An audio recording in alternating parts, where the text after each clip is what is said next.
செய்ய போகிறது எறா பிரியாணி குழம்பு. வாங்க எப்படி செய்யுதுன்னு பார்க்கலாம். இந்த சேனல் புதுசாக இருக்கவங்க சப்ஸ்கிரைப் பண்ணிங்க, பெல் பட்டன் எடுத்துங்க. இப்போ எப்படி செய்யுதுன்னு பார்க்கலாம் வாங்க. ஸ்டவ் ஆன் பண்ணி கடாய் வச்சுங்க. கடாய் காஞ்சிச்சு. இப்போ எண்ணெய் ஊற்றிக்கலாம்.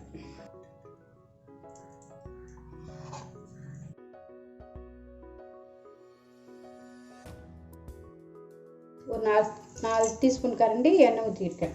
சிறிதளவு கடுகு போட்டுங்க. கடுகு பொரிஞ்சிச்சு. இப்போ பட்டை, லவங்கம், அன்னாச்சிப்பூ எல்லாம் போடலாம். இதை கூட கொஞ்சம் சோம்பு போட்டுங்க. அது நல்லா பொரியுது. ஒரு 4 வெங்காயம் கட் பண்ணி வச்சுருக்கேன். 4 வெங்காயத்தை போட்டுக்கலாம்.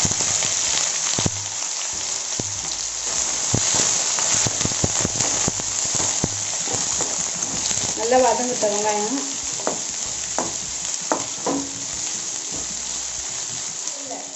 வெங்காயம் வதங்கிக்கிட்டே இருக்கா. அதுக்குள்ளே நம்ம புதினா, கொத்தமல்லி அரைச்சிக்கலாம். வெங்காயம் வதங்குது. நம்ம சிறிதளவுக்கு புதினா போட்டுக்கலாம். ஒரு கைப்பிடி அளவுக்கு. அதே மாதிரி கொத்தமல்லி போட்டுக்கலாம். இது ரெண்டுத்தையும் மிக்ஸ் பண்ணி அரைச்சிடலாம். இந்த பதத்துக்கு அரைச்சி வச்சுங்க. இப்போ வெங்காயம் வதங்கிடுச்சு. இஞ்சி பூண்டு பேஸ்ட்டு போட்டுக்கிறேன். ஒரு 1/2 ஸ்பூன் அளவுக்கு. ஒரு 3 பச்சை மிளகாய் கட் பண்ணி வச்சுருக்கேன். அது போட்டுக்கலாம்.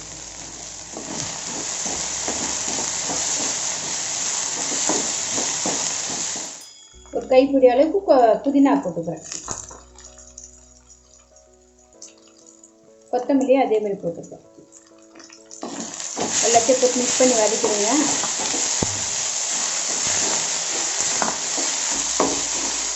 இப்போது ஒரு 4 தக்காளி கட் பண்ணி வச்சுருக்கேன். அதை போடுவேன்.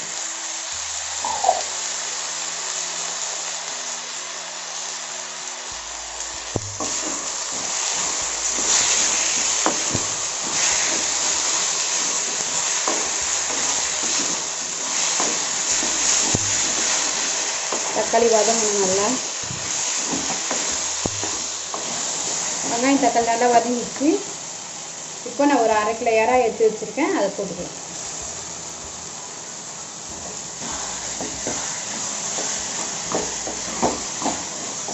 இதே போட்டு நல்லா மிக்ஸ் பண்ணி நல்லா வதக்குவேன். எறா ஒரு அளவுக்கு சுடுங்கணும்.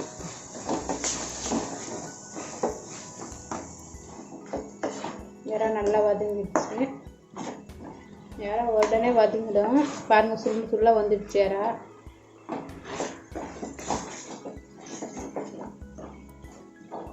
இப்போ இந்த ஸ்டேஜில் ஒரு 1/2 கப் தயிர் எடுத்து வச்சுருக்கேன். அது ஊற்றிக்கலாம்.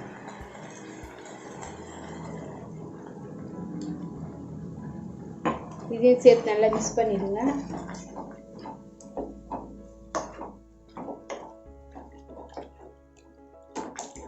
நல்லா தயிரை நல்லா மிக்ஸ் பண்ணிவிட்டு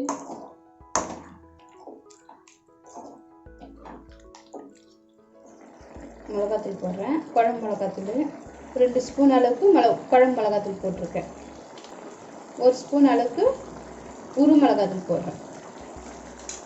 போட்டு நல்லா கிளறி விட்டுருங்க. மஞ்சள் இதிலே போட்டுருங்க. ஒரு 1/4 தேக்கரண்டி மஞ்சள் தூள்.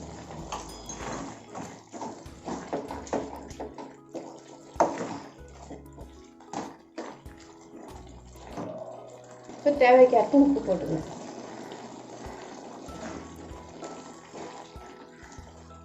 நம்ம முதல்ல கொத்தமல்லி, புதினாவை அரைச்சி வச்சிடலாம். அந்த தண்ணி இதில் ஊற்றலாம்.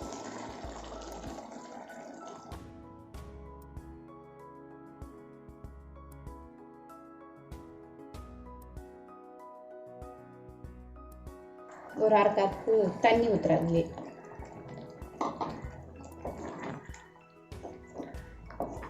ஒரு 5 நிமிஷம் கொதிக்கிட்டு இது நம்ம மூடி வச்சிடலாம். வாங்க இது எப்படி ரெடி ஆயிடுச்சுன்னு பார்க்கலாம். பாருங்கள், நல்லா வந்து எண்ணெயில் திரிஞ்சு வந்துடுது. இப்போ இந்த ஸ்டேஜில் நம்ம கரம் மசாலா வச்சுருக்கேன். 1/4 டீஸ்பூன் அளவுக்கு அதை போட்டுக்கலாம். மிளகுத்தூள் வச்சுருக்கேன். அது ஒரு 1/4 டீஸ்பூன் தான். அதுவும் போட்டுக்கலாம். சீரகத்தூள் வச்சுருக்கேன் 1/4 டீஸ்பூன். அதுவும் போட்டுக்கலாம். சோம்புத்தூள் வச்சுருக்கேன் 1/4 டீஸ்பூன். அதுவும் போட்டுக்கலாம். எல்லாம் போட்டு கலந்துங்க. இதெல்லாம் வாசனையாக இருக்கும். லாஸ்ட்டில் போட்டு இறக்கணும்னா முதல்ல போட்டோம்னா வாசனை இருக்காது, இந்த நீச்சு வாசனையே அடிக்காது நம்மளுக்கு இதெல்லாம் போட்டோம்னா. அதனால் லாஸ்ட்டில் போட்டு இறக்கணும். இப்போ நம்ம ஸ்டவ் ஆஃப் பண்ணிடலாம். இப்போ எறா பிரியாணி குழம்பு ரெடி ஆயிடுச்சு.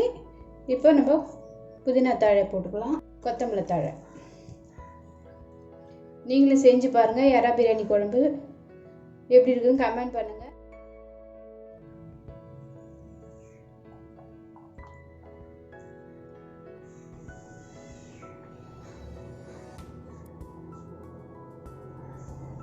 எறா பிரியாணி குழம்பு ரெடி ஆயிடுச்சு. இப்போ நான் அந்த சாப்பாட்டில் ஊற்றுறேன். நீங்கள் சாதத்தை கூட எதுனா எந்த சப்பாத்தி பூரி எதுக்குனாலும் நீங்கள் தொட்டு சாப்பிடலாம், செம்ம டேஸ்ட்டாக இருக்கும். எப்படி செஞ்சு பார்த்துட்டு கமெண்ட் பண்ணுங்கள் எப்படி இருக்குன்னுட்டு. இந்த வீடியோ உங்களுக்கு பிடிச்சிருந்தா மறக்காமல் கமெண்ட் பண்ணுங்கள், சப்ஸ்கிரைப் பண்ணுங்கள், பெல் பட்டன் எடுத்துங்க, லைக் பண்ணுங்கள்.